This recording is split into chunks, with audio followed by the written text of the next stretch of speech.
Bill Perry has spent most of his life watching the world prepare for nuclear war, and he thinks we aren't nearly as scared as we should be.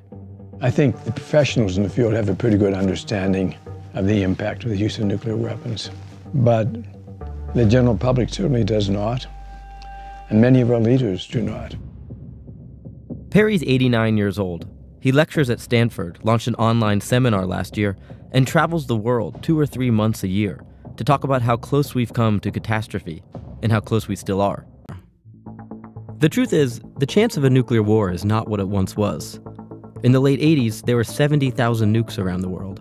Today, there are only about 15,000. But Perry's not comforted by better odds.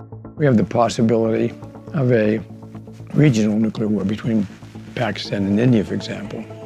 Even if they use only half of their nuclear arsenal, those bombs would put enough smoke in the air and enough dust in the air that would go up and settle in the stratosphere, then distribute itself around the planet, would block the rays of the sun for years to come.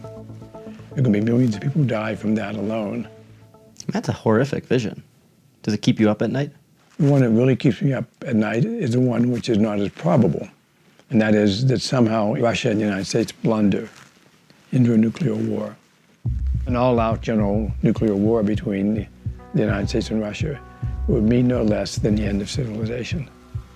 That's not being dramatic, that's not being hyperbolic, that's just what would happen.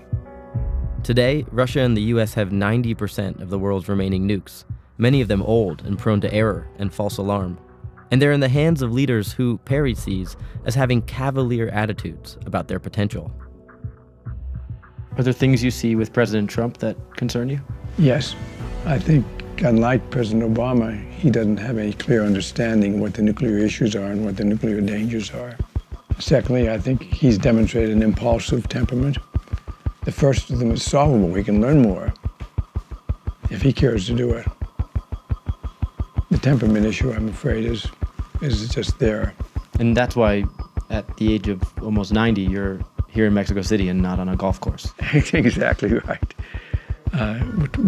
One person can only do so much, and I think I can do more than most. You can scare us better than most. I can scare you. You deserve to be scared.